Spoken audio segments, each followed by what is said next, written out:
Hello and welcome back to my channel. Today we are going to be talking about the 7 things that you should be doing in your 20s.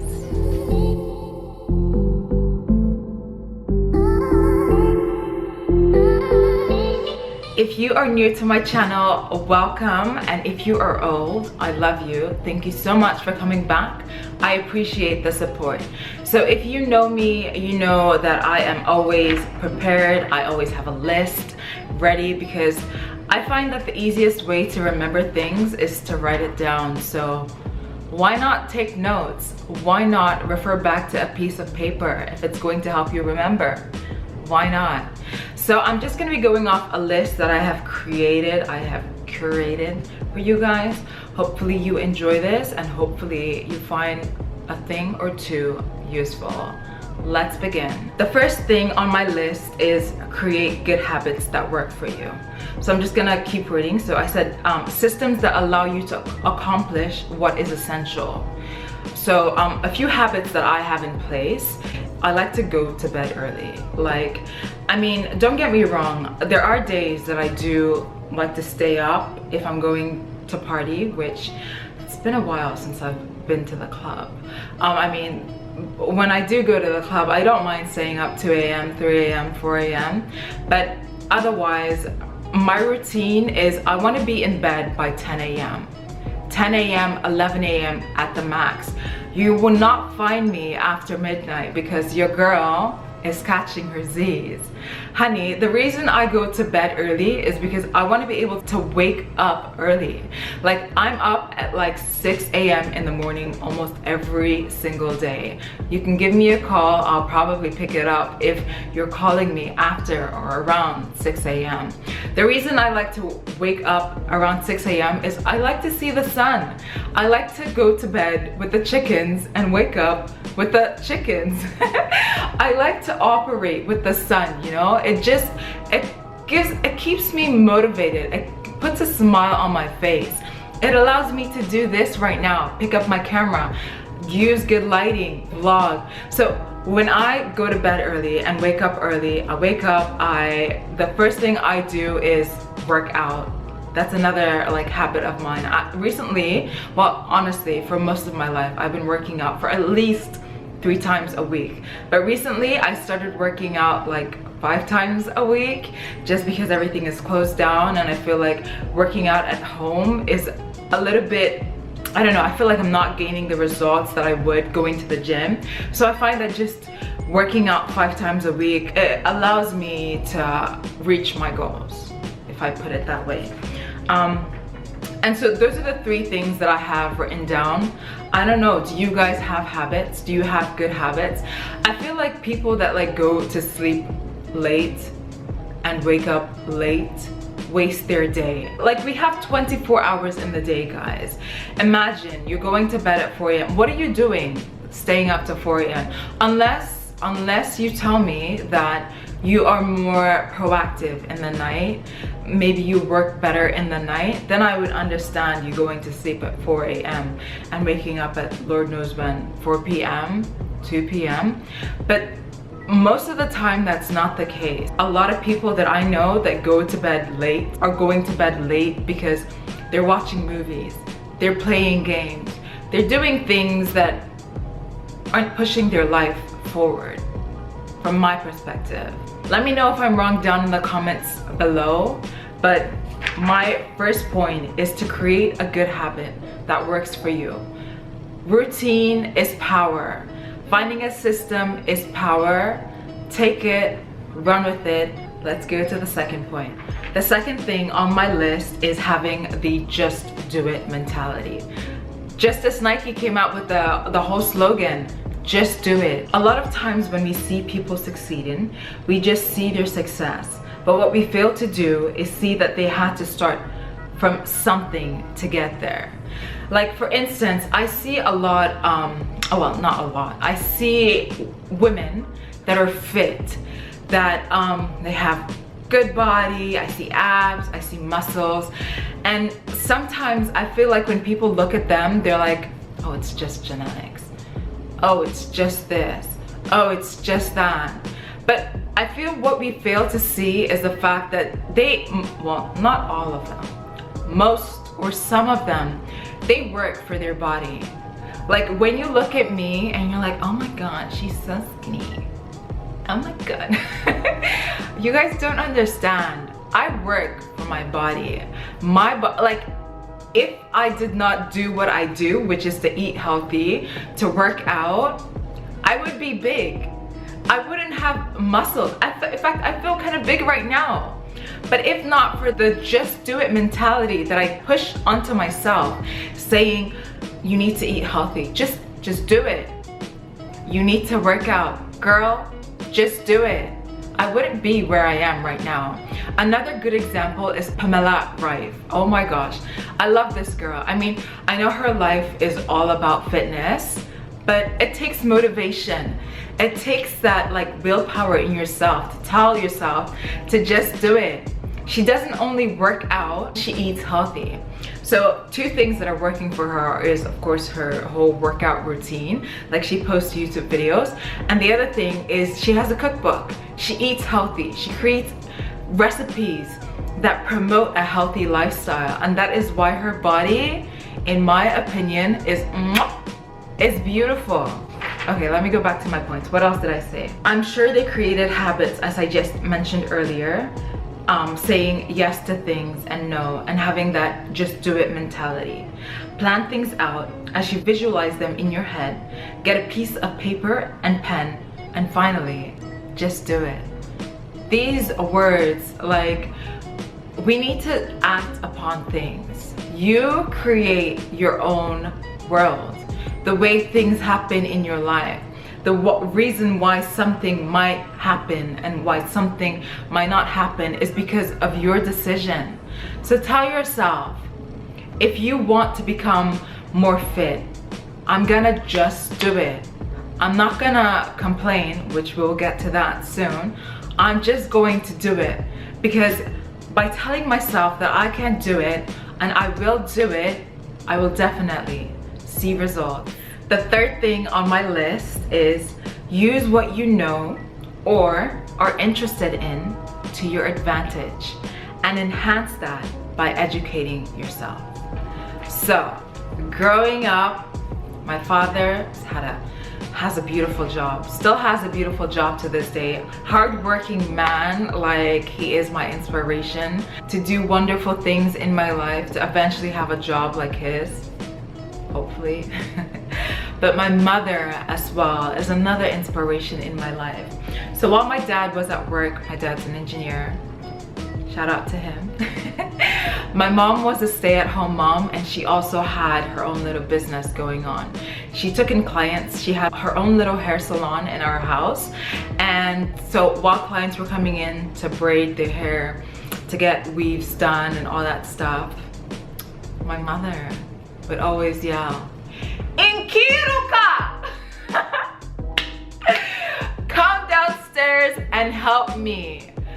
Oh my gosh, guys, don't look at me like that's your mom, you should be helping her, don't complain. I know that we all have this feeling. There's always this thing in our head, I want to be doing something else with my time, like sleeping, watching TV, playing games.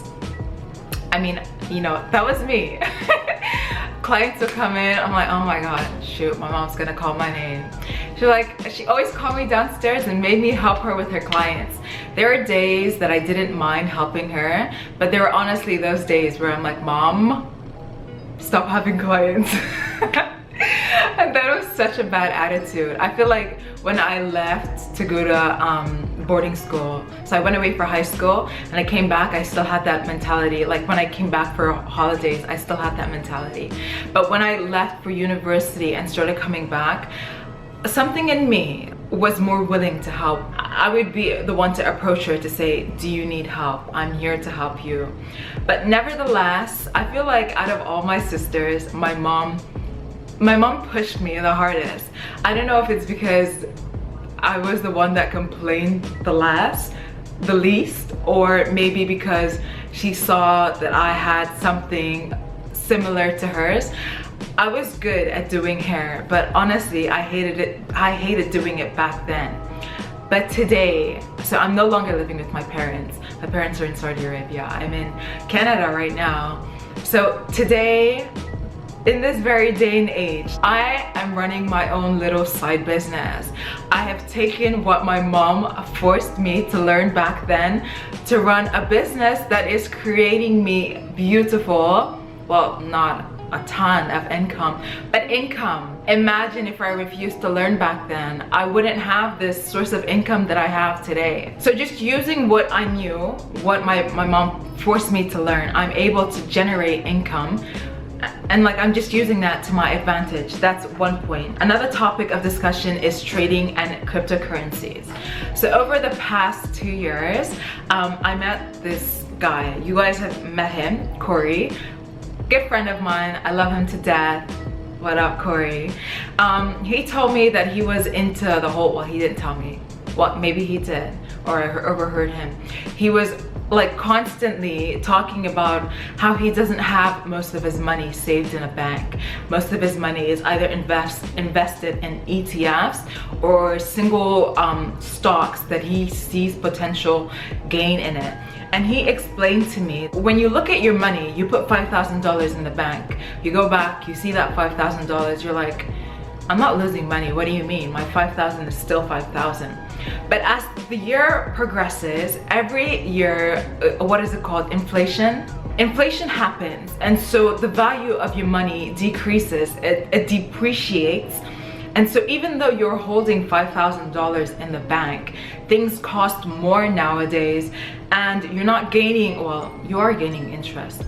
Banks give you tiny percentages of interest, like 0.05%, which is absolutely nothing because I think inflation makes up for about 2% every year. So point blank period, while your money is sitting in the bank, you are losing money. Just remember that. So I got a little bit into trading because of him. He tends to invest in things that he sees value in. He sees that they're going to be doing better, doing well in the future. I still haven't gotten to that point of like researching well in depth, like how good this company is so that I can understand how my money is going to grow in the future. I will get there. I'm still doing my research. So I've started the whole trading thing. I have money in ETFs, but I feel like my passion as of current is in cryptocurrencies. I think I've mentioned it in some of my videos. I've been getting into trading and cryptocurrencies. I've been using YouTube to just enhance my knowledge in this field. I know a little bit about trading in general, how to look at support and resistance, what is a bear market, what is a bull market, a little bit of how to invest, like when is a good time to invest. If you're doing a bit of day trading, how to look at moving averages to determine when to enter the market, when to leave the market. I have taken my interest and I'm using it to my advantage. Long story short, if there isn't a craft that you're good at that can gain you income, if there's something that you're interested in, there is so much information out there in this day and age. You can Google things, you can YouTube things, you can learn whatever you want. As long as you're passionate about it, you don't necessarily have to read a book. Utilize it, learn, and grow. I think that's it for topic number 3. Let's move on. Point number 4, put in place systems that create passive income for you. So this is a topic I am passionate about and will most likely end up creating another video that just covers this. But in your 20s, you should be thinking of ways to create passive income. This is so important. And let me just start by saying, guys, I am not a financial advisor. The advice that I'm giving you here are things that have worked for me and I'm hoping will work for you. But before you go ahead, take my ideas and run with them. Do your own research, back me up, back your decisions up, and then run with the idea. So I'm just gonna go ahead and list a few things that have been creating me passive income so far. Credit cards. Credit cards are a beautiful way to create passive income, but beware, be warned. Credit cards are dangerous. The reason I say this is that a lot of people get credit cards so that they can buy things that they cannot afford. I don't understand why you would be buying something that you cannot afford. I mean, I guess I would understand if you need this thing, if it's really important to you. I mean, when I say really important, what I'm not referring to is buying expensive something that you don't necessarily need. This is when credit cards become dangerous. You start paying for things that you cannot afford. So when I refer to credit cards as a way to create passive income, the first thing you need to do is have yourself a debit card. Get a debit card. A debit card allows you to spend money that you do have. So you would have to put in money into a bank and then you can pay for things with your debit card. So instead of paying for things with your debit card, say you go grocery shopping, and you know you can afford the groceries that you've just picked out.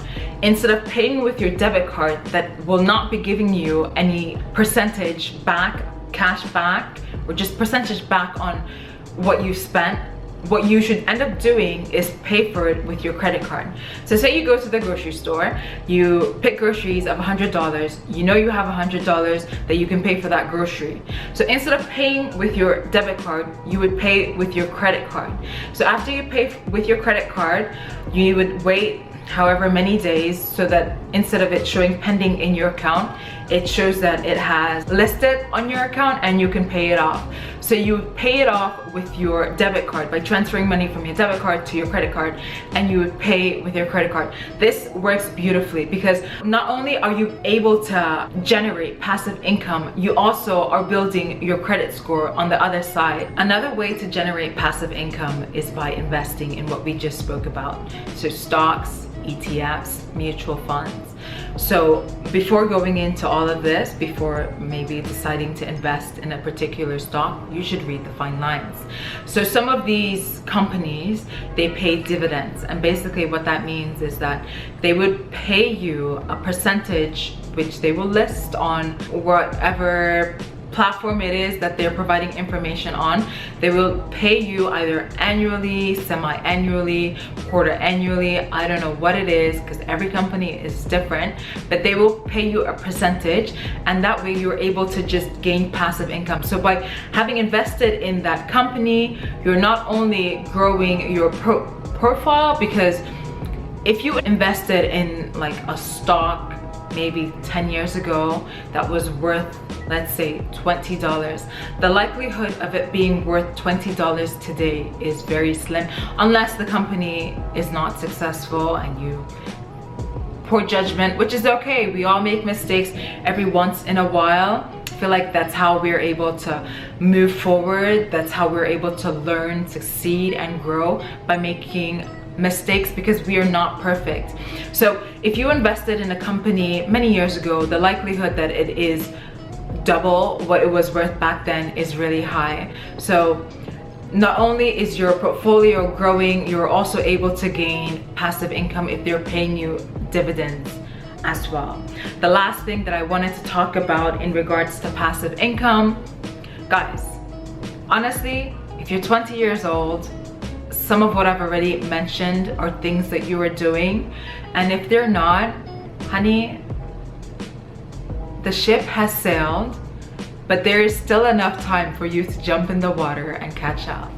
So the next thing that I want to talk about is cryptocurrencies. There are platforms that allow for you to put in stable coins. Basically, what a stable coin is a coin that has a 1-to-1 ratio, well, really close to a 1-to-1 ratio with the US dollar. An example for this is BUSD, which stands for Binance US Dollar. So if you put in $1,000 onto like BUSD, you would get 1,000 BUSD because it has a 1-to-1 ratio with US dollars. Other examples of this is USD Theta, I'm not even sure if I'm saying that right, or USDC, which is USD coin. All these coins, they're called stable coins because their volatility is very, very low. They're really, really close to just US dollar value. So what you can do with these coins is you can put them onto crypto platforms. There are platforms out there that lend out your money and in return give you a beautiful return. I want to sit down and talk about this because I've been getting into this really like in depth as of recent, because I just want to be at the point where I'm moving my money completely away from, well, not completely, most of my money away from the banking system. I feel like I've been keeping money there and the money is still looking the same as it was 20 years ago. And behind the scenes, I know that the banks are using the money to generate income for themselves. I mean, I feel like we should be gaining a better interest. Some of these platforms that I've found, they allow you to gain a lot of interest. They tell you that they're lending out your money, and what they do is they would give you 80% of the returns and then 20% they keep for themselves, which is beautiful. So you're able to gain at least 5%, at least minimum 5% with most of these platforms that I will discuss in another video. Let me not like pull you along on a string. One of the platforms that I really love and have started using just a little bit is Celsius Network, or Cell. What the platform does is they allow you to deposit USDC, for instance. That's a stable coin, and they tell you that your USDC will make you at least 10% interest. Now this interest changes on a month-to-month basis depending on how many people are using the platform, because then they have to divide it amongst themselves and so forth. And then so not only are you able to earn 10% interest on your USDC, they also tell you that if you also purchase their Cell token, now their Cell token is not a stable token. Their Cell token has, I would say, a low volatility. Like sometimes I bought in some Cell token when it was like 5.53. I've seen that it ranges around like $6. It's gotten to like $7. The bad part about the Cell token is that, of course, it can go down low, which is not too cute. But the good thing is that it can actually increase in value just because it has a use. The fact that people are using the platform and they also want to be able to not only get that 10%, maybe increase that 10% to 13%, they're going to buy that Cell token. So that Cell token is always going to be valued no matter what. So as I said, I didn't want to lead you along on a string. Celsius Network is a good platform. I think what I'm really worried about in regards to just moving my money to these platforms right away is just risk. I don't know what's going to, like, are these really risky? What happens if the platform shuts down, disappears one day? That's the only reason that I haven't completely abandoned the bank just yet. But as I grow more confident in these type of platforms, I am sure that I will end up abandoning all banks very soon. So that is it for point number 4. So the next thing I want to talk about, point number 5, is building different income streams for yourself. Now, unless you have like a really good job, or just really well off, inherited a lot of money, maybe you don't need to listen to me. Maybe this point doesn't apply to you. But if you are the average person out there struggling, well, not struggling, just not making as much income as you want, you should probably diversify your income streams. So I'm 26 years old, and right now, let me count. I have 5 different streams of income. Now, I'm not saying that all these 5 streams of income generate me massive amounts of money, but they are adding to my wealth portfolio in little bits and pieces, little ways. And so I'm just gonna go ahead and list them off so that you guys kind of have a picture of what I do or how I gain my income. So the first thing is I am currently working full-time. I do have an 8 to 4 or 8 to 3 job. So a girl is busy throughout the entire week. Another thing I do is I live stream. So I just live stream my life, something similar to like YouTube. To be honest, the only reason I started live streaming is someone found me on YouTube, reached out to me and was like, oh, you seem very comfortable in front of people. Would you like to live stream? I said, why would I want to do that? And then she explained that I can generate income this way. And so I gave it a try. Initially, it wasn't working for me. I'm like, how do people generate income this way? This is impossible. But I kept going. I gave it 2 months, and lo and behold, it is working for me today. I'm generating income. It's not an easy way to generate income, but it is possible. So another thing that helps me generate income is my hair business. We have just touched upon that, but my hair business is allowing me to generate a little bit of income every month as well. Another thing is day trading. So I know I just spoke about it as well, but crypto is beautiful, and it's allowed me to day trade a little bit. I feel like I still have a lot to learn in order to truly be able to harness my ability to make money in this avenue.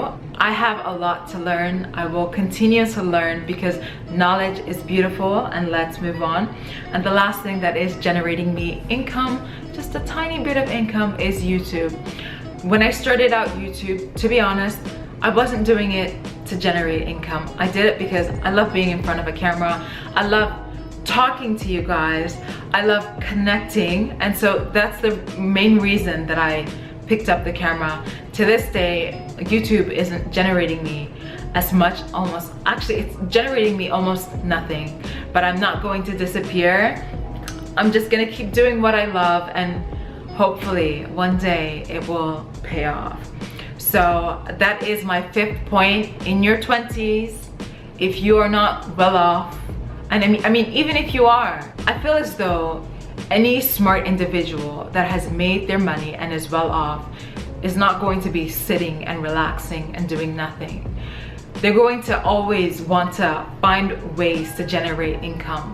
And as a 20-year-old, there is no better age to start thinking about ways to diversify your income portfolio than right now. So just do it, and let's move on. Number 6 on my list is be smart and budget yourself.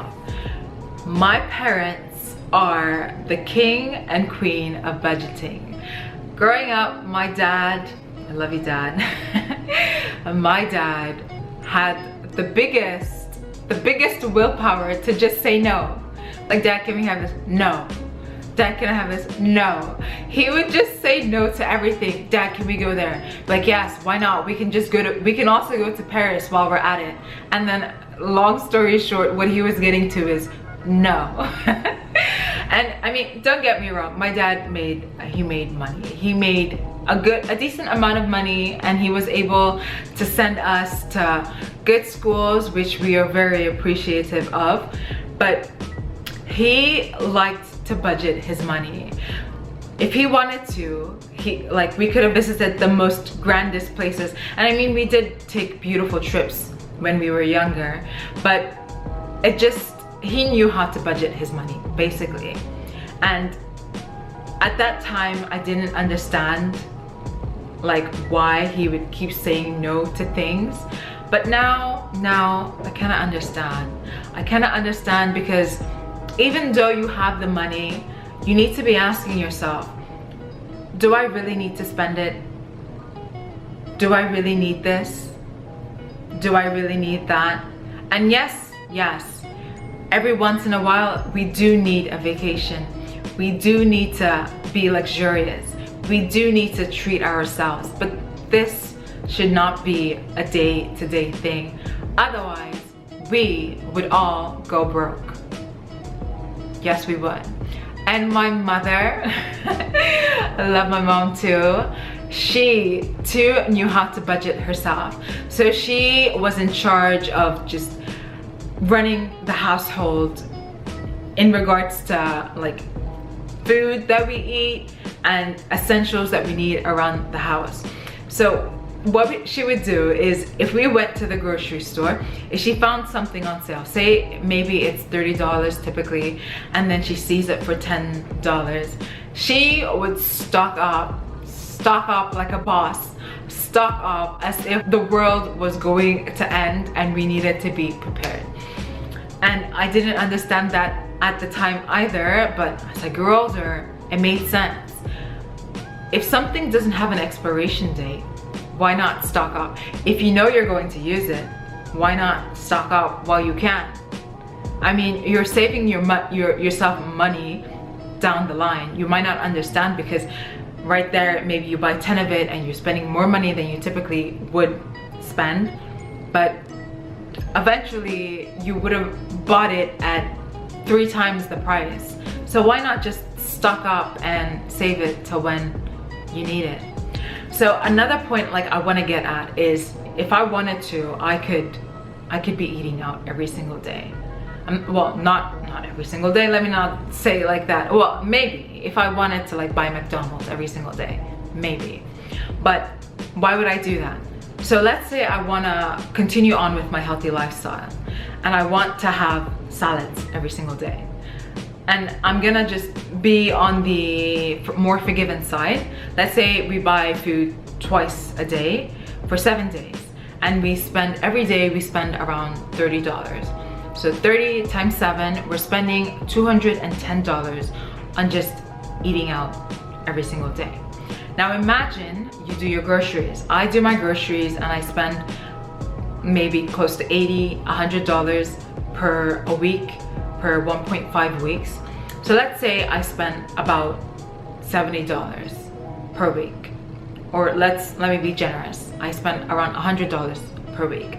So you that is going out to eat every single day are spending $210, and me that is deciding to buy my groceries and cook my food is spending $100 per week. So hopefully I said week and week. So in essence, what I'm saying is that I'm saving that $110 that you are spending for what? For what? And also think about this. When you buy food outside, what is it? You're buying what? Do you know what they use to make the food? Do you know why it tastes delicious? Do you understand that restaurants have to make food taste delicious to keep their customers coming back? Do you know what you're eating? No, you don't. What I'm getting at is that by cooking at home, not only are you saving money, you know what's going into your body. You're able to control what you're eating, because what you eat at the end of the day is what you are, right? We poop what we eat. But if someone's eating lasagna every day, they're gonna poop it out, right? Their body is made of lasagna. They might look like a lasagna. I'm not trying to be aggressive or offensive here. I'm just giving you points to think about. Don't spend money that you don't need to spend.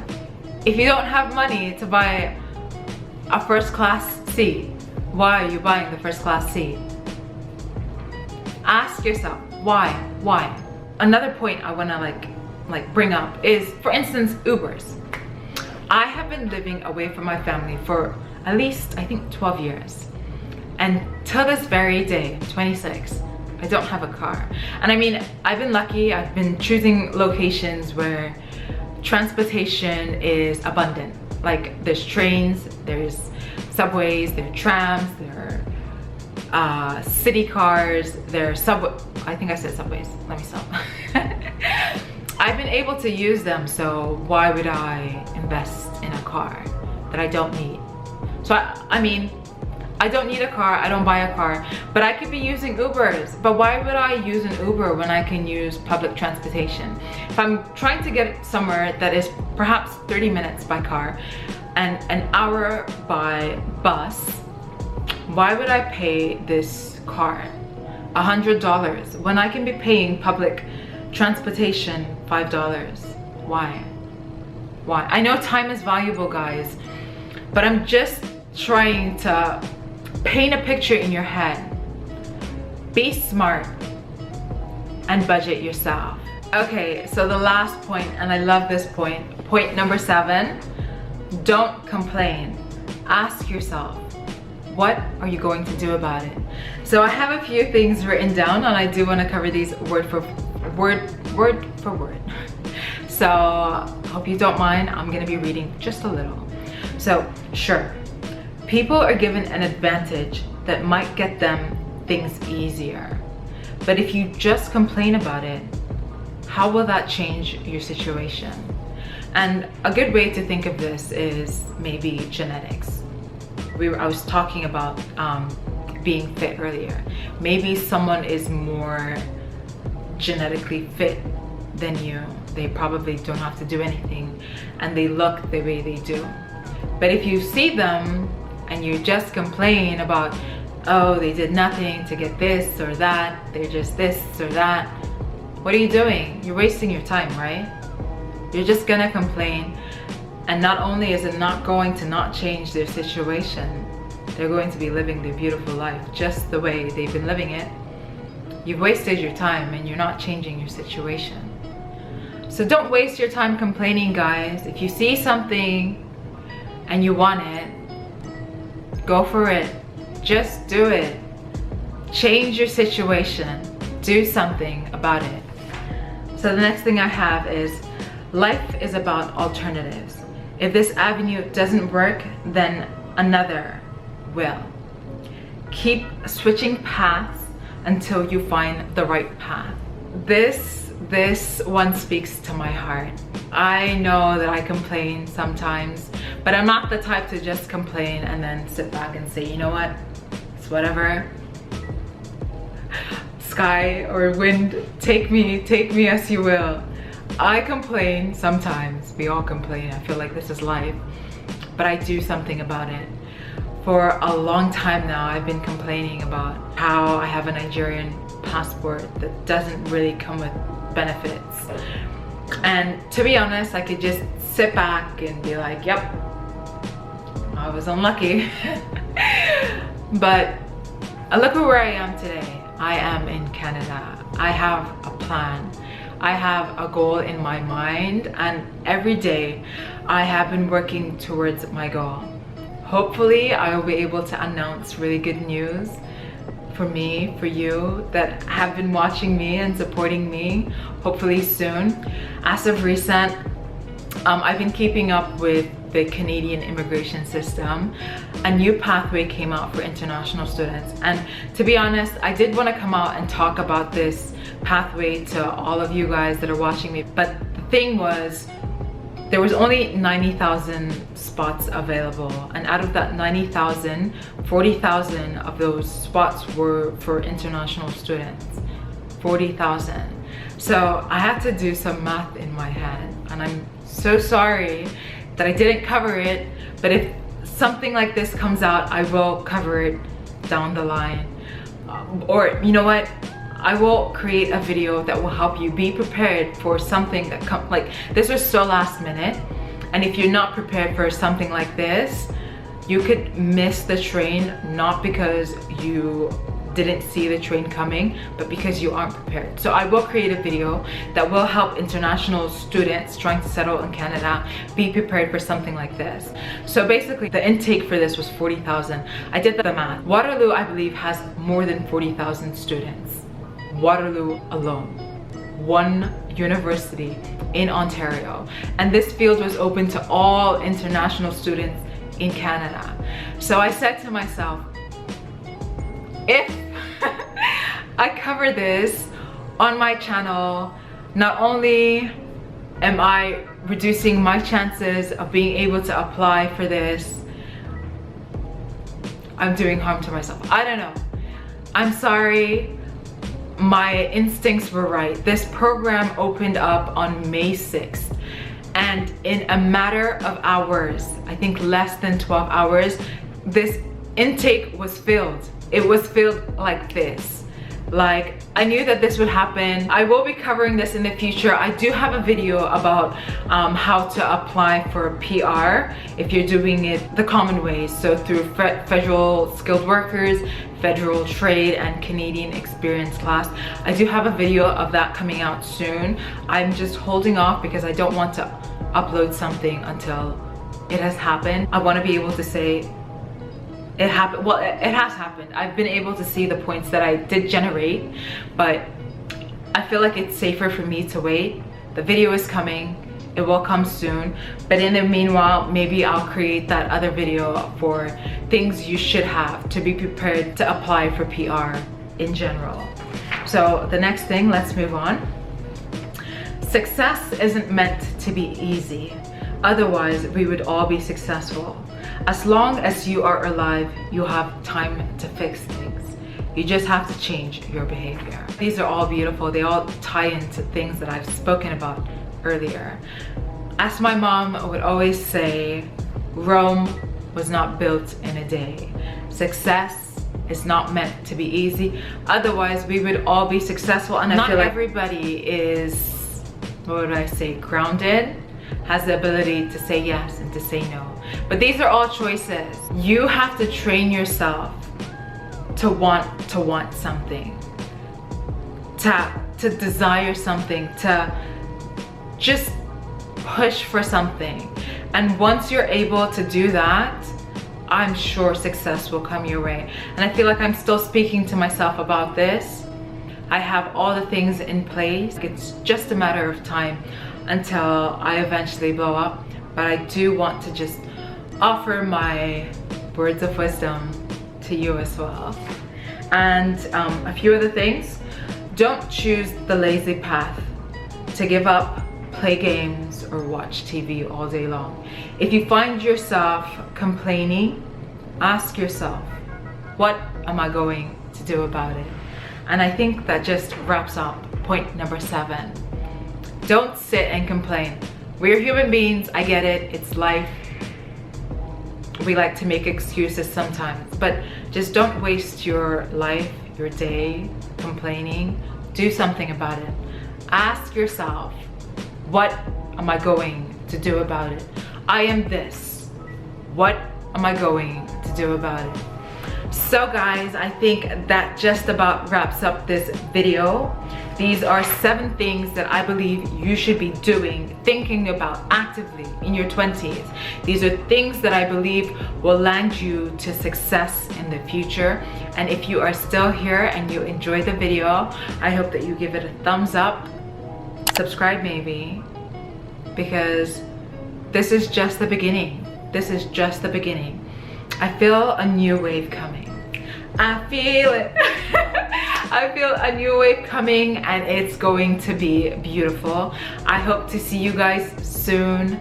Stay tuned and bye. Ciao.